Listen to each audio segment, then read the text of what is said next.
Para ser parábola, tem que começar com a expressão de comparação. Se tiver o verbo haver, no sentido de existir, não é parábola. Porque quando tem haver, o verbo haver no sentido de existir, havia um homem, deixa de ser parábola.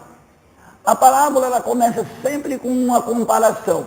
O reino de Deus é semelhante. O reino de Deus é semelhante a um certo homem.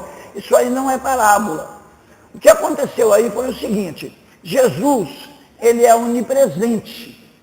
Ele pode ir aonde ele quiser a qualquer momento.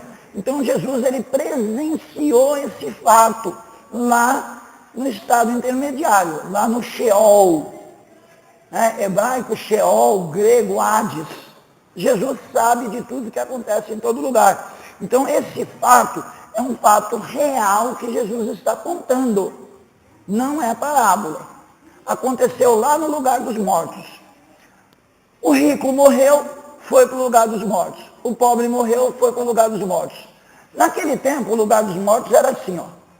De um lado era o lugar de tormento, do outro lado era o lugar de descanso.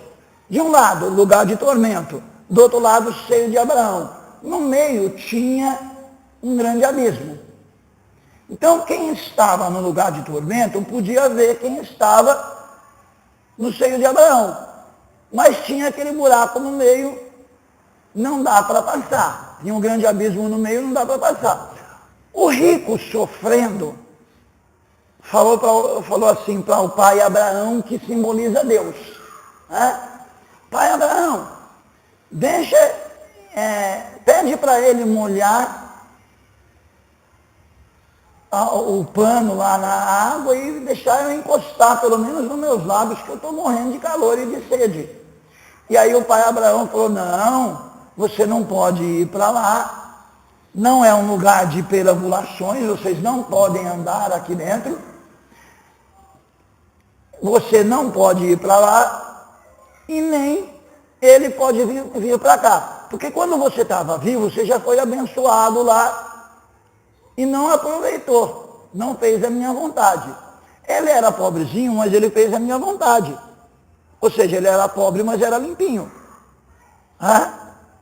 Então, agora ele está do lado de lá, na bênção grande, e você está aqui no fogo e não é para ser purificado, não. Você está aqui e você vai ficar aqui e não tem mais jeito, não.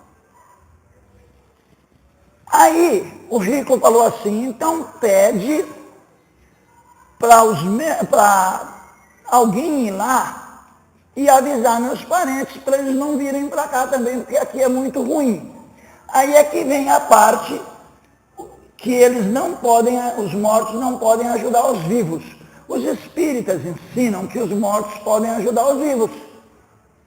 Os mortos podem pegar e prestar caridade. Um morto entra no corpo de um vivo e presta caridade.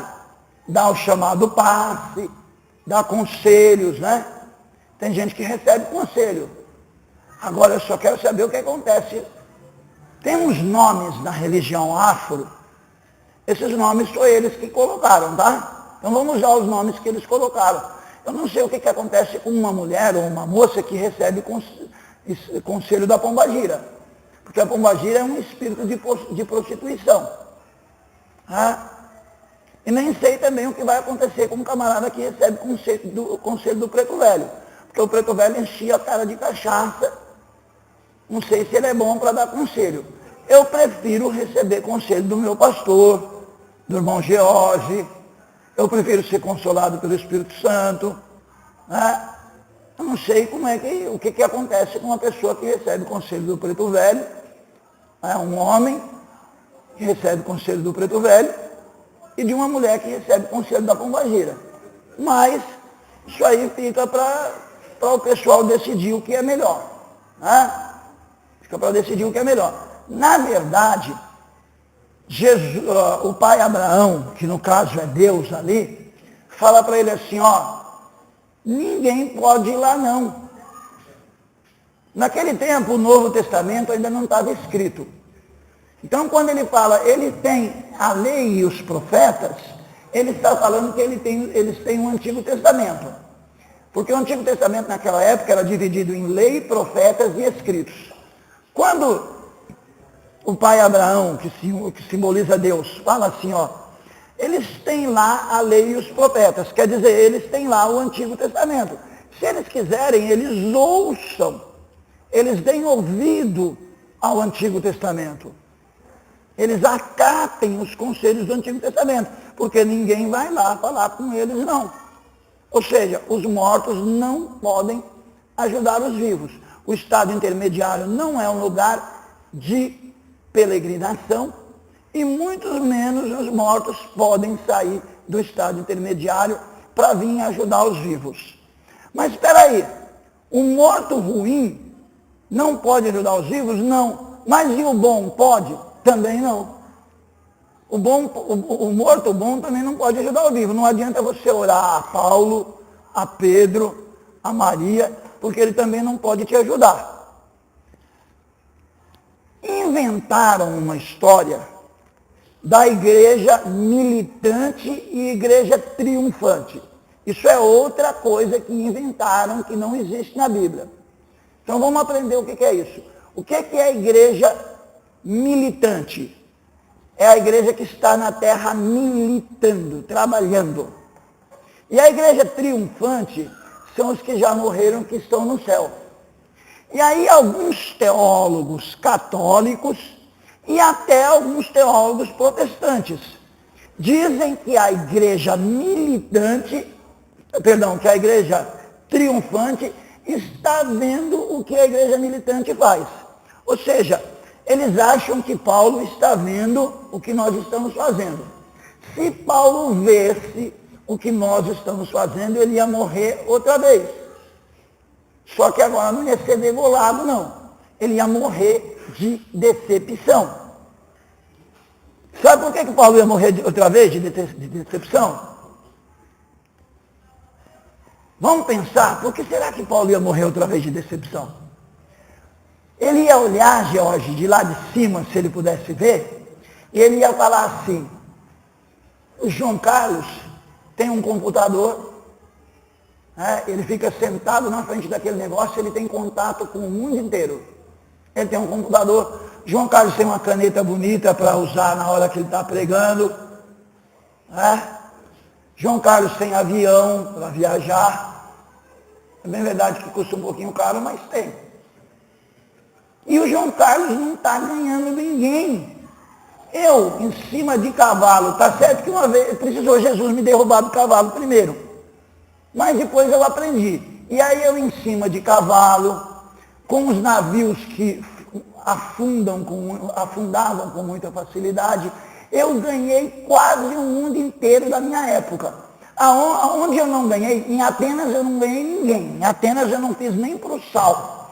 Paulo passou um sufoco tão grande em Atenas que quando ele saiu de Atenas, Jorge, ele falou assim, nesse lugar aqui, em Atenas, esse lugar é terrível. Até da vida desanimamos. Porque em Atenas, Paulo não ganhou ninguém. A coisa em Atenas foi feia. Foi sufoco lá com os filósofos estoicos e epicureus. Isso é Senhor Jorge. Eu não sei porque eu gosto de mexer com ele. É Atos dos Apóstolos, capítulo quanto? Capítulo 17? Capítulo 17. Lê lá, Atos dos Apóstolos, capítulo 17. Eu estou me vingando dele, porque ontem ele falou que ele não gosta de mim. Ele só me tolera porque ele tem medo do meu tamanho. Então hoje eu estou me vingando dele. Porque a vingança pertence a Deus, mas de vez em quando eu me vingo também. Mas, gente, a partir do versículo 15. Então, Atos dos Apóstolos, 17, a partir do versículo 15, mostra que Paulo, em Atenas, foi sufoco com os filósofos estoicos e epicureus, porque eles chamaram Paulo de fofoqueiro, de andarilho, que anda conversando bobagens. A palavra é uma palavra meio ruim de falar, é paroleiro. Chamaram Paulo de paroleiro. É um camarada que anda por aí falando bobagens. não deram muito ouvido a Paulo, não. Maltrataram tanto Paulo em Atenas que quando ele saiu de lá, ele olhou para trás e falou, rapaz, nesse lugar, e ele fala no plural, porque ele inclui os companheiros dele, nesse lugar até da vida desanimamos. Então a coisa não foi muito fácil.